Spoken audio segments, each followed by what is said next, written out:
Let me say a big welcome to Dominic Drakes, well, for sure, this is the first time that we'll be chatting with you on anything cricket. And first of all, how are you doing in the heat? It's really hard to get used to. If we're being honest, I ain't experienced heat like this in a while. You know, we having to put on 2 layers of sunblock, making sure you drink 6 bottles of water each practice. It's fun. Well, hopefully it's worth it though in terms of the experience. I believe you are there as a net bowler. What exactly does that involve? Okay. So for me, I bowl, obviously netball in the name, but I get the bat and stuff like that. More so I get to train with the squad. So I get the tip, anything that they are a part of. So in terms of bowling, practice, batting, training wise, so in terms of running and gym and stuff like that. So they really look after me like I'm a part of the team. Yes, I'm not in the squad. Okay. And what are the possibilities though for joining the squad, let's say where somebody's come with an injury or something like that? Or if someone had to leave for other commitments? That's a good thing for being on here. So if anyone wants to get hurt, I could get picked. And if anyone wants to get hurt from another team, I could still be able to get picked. Okay, so it's a good place to be then, if you will. Yeah. Yeah. Okay, so how's it actually been going though in terms of what you have to do? I would think that bowling would be a main thing, main priority. So any specific duties that are assigned to you? How does that work? You just bowl in the nets, or you have a particular role at various times? No, not really. Just bowling. Again, party squad. Well, party training squad. It treats such. So it isn't really one job you have to do. Mm-hmm. I wouldn't boggle it down to one thing. Okay. All right. And all this has come after, well, one of the main things, I guess, one of the more successful outings in your career, I would think, in leading your team to the CPL championship right at the finish line, so to speak. Congratulations. Thank you. Well, walk us through that, though. I mean, you came into bat with your side in real trouble. And, what was going through your mind at the time? What was funny about that is Fabian was actually supposed to go and bat. And the skipper was batting at the crease. So obviously the call came from Chris. And Chris looked at me and was like, because they don't ever call me by my name. They don't say Dominic, they don't say Drakes, they say Vasi all the time. Okay, so they make you live in the shadow of the old man, so to speak. Yeah. Well, I don't want to. Yeah. So I guess I started competition to say dummy, but like anytime it's pressure situation, it's always Vasi. Always. Okay. What does that bring to you? How does that make you feel? Does that put you under pressure? Nah, I love it, honestly. Like that people pay respect to my father, even though a little bit I don't have the identity like not having a dominant, but just knowing what that it meant to these guys and that they respect him or actually remembering, it means a lot. Mm-hmm. So Vasi, you were called upon to go and do the job by Chris Gale. What happened next? He said, Vasi, you want to bat 6? Because actually it was supposed to be Fabian. I said, sure, I'm up for it. So I stepping up. Now we're going up to crease. I was like, this is a big moment here. And I got there with the skipper. No pressure again. Put no pressure on me. Just sit back. He didn't say what are you doing here? It should be Fabian. He said, do we have to do? Just back. I give me here, supporting. Okay. So walk us through then the closing moments. The skipper's gone, and I suppose many people thinking that with him, maybe a realistic chance of winning, but you're still in there. Tell us what happened then in your mind. Me and Fabian came on the back. And again, we didn't really have much plan. We were playing see-ball, hit ball. It only came to us that we really have to think it through when Wahab bowled his second last over. Okay. Because we were thinking to target Wahab because we know he wasn't going to bowl as much slow balls as anyone else. Mm-hmm. I didn't know I had a better chance hitting our pace stuff instead of our speed stuff, for sure. Mm-hmm.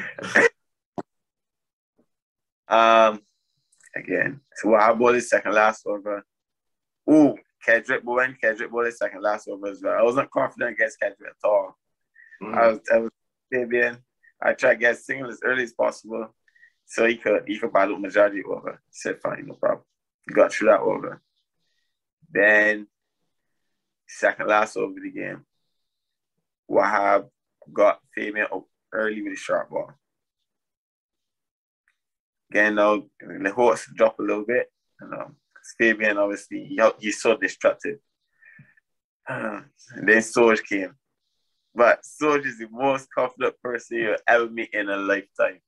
Like, he's always up for it. And of course, you're talking about Cottrell. Yeah. Uh-huh. So, he puts some confidence in me for sure. Just seeing him, his trap, his manner. He even strike a ball, he's just like, we can deal with it. Sure. And I guess in your mind, you were probably laughing as much too.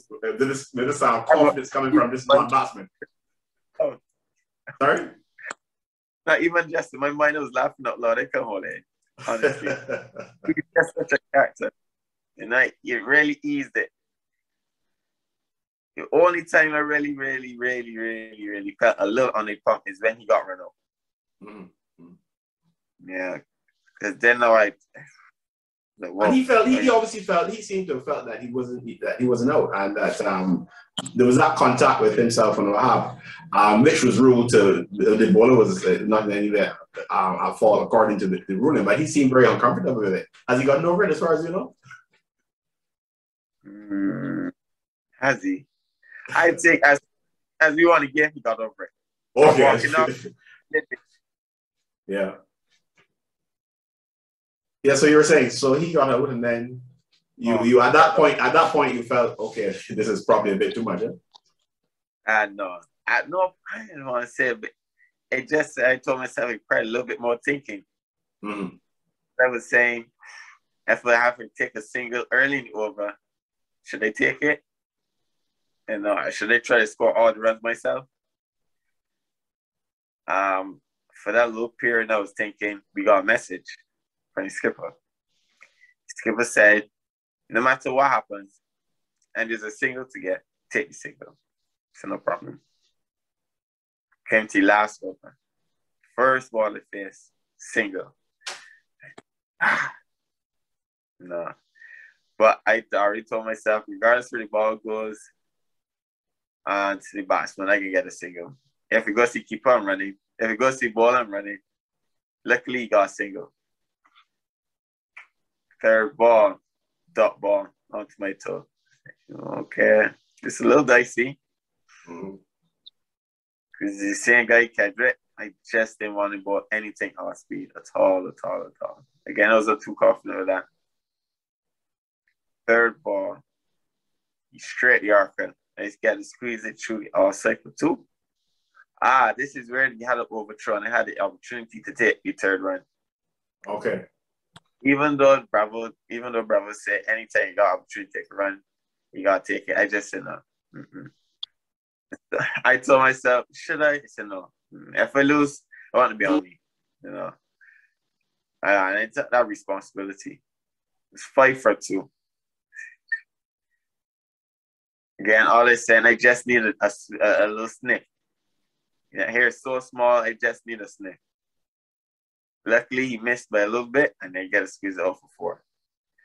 But one from one, at no point I say we can lose. I just say I have to get back the ball, and we get the single.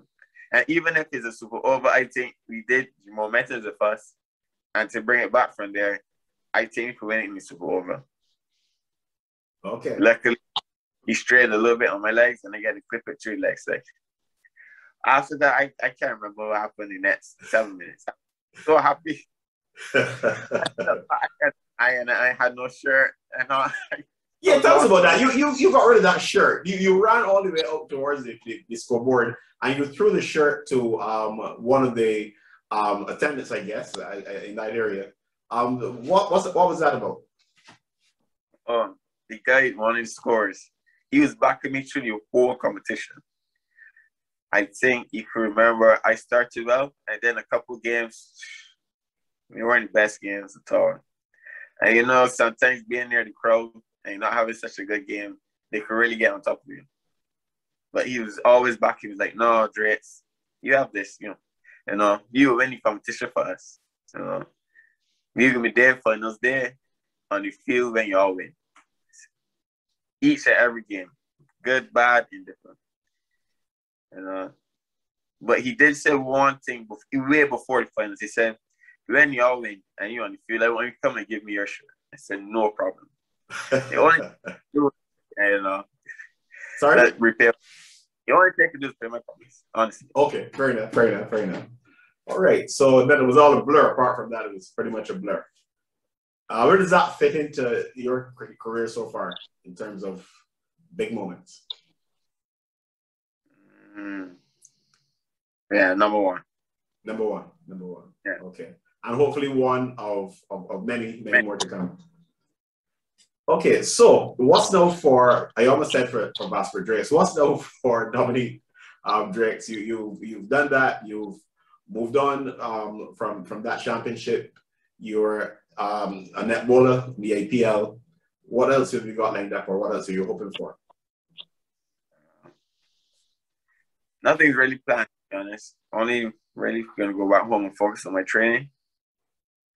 Oh, I think there's 4 there. I would really like to do well in that. I really get an opportunity. I really put myself in a place where I could say, if I get a chance, I'll do well.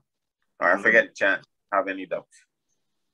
So you don't see yourself purely as a white ball cricketer then? No, I don't like that categorizing the cricketers. I'm a cricketer. Mm-hmm. Well, I really orange play. I really love to hear that, because I do agree that sometimes we try to, I would call it, restrict people a little bit too much. And in fact, Ross and Chase, who was your opponent on that day in that final, I think he is excellent evidence that a cricketer can really transform himself and can be versatile. It's a ball, it's a bat, and there are a lot of similarities. We tend to bring about that restriction, that divide, but it's good to see when cricketers like Chase and yourself see yourselves, you see the big picture, and you see yourselves as cricketers. So what I will ask you, following on from that then, we know you as a fast bowler. Those of us who followed you for a while, we know of your batting ability, which was back to the days of your dad. He too was a bit of a batsman. So which do you favor, really, batting, bowling? Which you think is more impactful? Which you think is of greater benefit then to any team that you're playing? Oh, my ball, sure. Yeah, right now, but I guess I put that badly, because what I meant was, do you see your batting getting to the point where it is equal to your bowling, or where it was passive? Or you're quite content to be a bowling all-rounder? Yeah. I love batting. I really love batting. Plus, too, it's really much easier to practice batting than bowling. I can tell you that for sure. Easy on the body. Okay. All right. Okay, so any activities on tour right now other than the actual cricket? I mean, you're in a COVID environment, so I can't imagine what those would be, but share with us if you can. What do you do when you're not at training? I just stay in my room. As I said, outside it's way too hot. We live 30 seconds away from the beach, but that 30-second walk feels like an hour in the sun. I can't take it. Wow. I guess I don't really do much. The off days, I really utilize the gym. Training days, so 2 days on, 2 days off, so 2 days training, 2 days in gym. I guess I'm not sleeping is best, the time difference. So, not much I do, really. Oh, okay. All right. So continue then to enjoy the experience. I believe it's an experience that will do you some good as a cricketer, I would imagine. You're saying? Yeah, for sure. And I have some experienced heads around here. You got Shane Bond, you see even some of the players, the ball. and they're really welcoming. Like anytime I talk to them, it might find me a little annoying by now, but I always try to. You always try to get some information out of them. Yeah, for sure. You did say that you feel pretty happy about the attitude, let's say, of current players towards your dad. But tell us about your relationship with him and your upbringing as a cricketer. It might not be like some people think. Like my father always allowed me to play cricket. He never put any pressure on me. The only time my father coached me was when I was 18. And I always questioned him, why my father wait so late to coach me at 18? He said, at 18 you said, or 8? 18. 18, okay. So like he would play cricket with me, but he went in the technical stuff, the drilling, the let's go and train, only at 18. He always said, I want you to choose cricket. I don't want to choose cricket for you. Wow. So I mean, at a certain age, I will determine if, same as that word, I will determine if you are good enough to play or if you should move on. And if you want my help, for sure be there at that age. But before that, just enjoy it. So he's saying that you would determine that? Yeah. Right, okay. And how did that go then? After he started to coach you, did you feel any pressure because, well, your dad, he played at the highest level, did pretty well as well. How did that work out? What? No, not really. Pressure-wise, no, I'll be like, pressure not to do well because he did well. Pressure because, well, in-house pressure because I want to be better than him all the time. Always. Very competitive, I just want to do it. So it even came back to the days when I won a game for St. Kitts against Barbados, defending ranks. Yeah, against the Tridents in Barbados. I was so happy for that. I was like, Daddy, I defend some runs there and CPL. You got said, home game. Well, sorry, away game, but still home, if you get me. And he just dropped the comment. Yeah, I did that in the World Cup. So you got to catch up. There's no please in that. No. Okay. All right. So you all have that lovely, you can almost say a competitive relationship which helps to drive you. For sure. Okay. That's great. All right. So what keep you, because I know you need your rest, lots of hard work. I know you got a long drive as well when you do train. It's a long drive back and forth, isn't it? Yeah. I would drive. I would up, I would down. Yeah.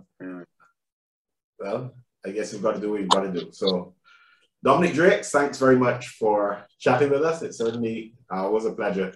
And once again, congratulations on your outstanding performance in the CPL. Thank you.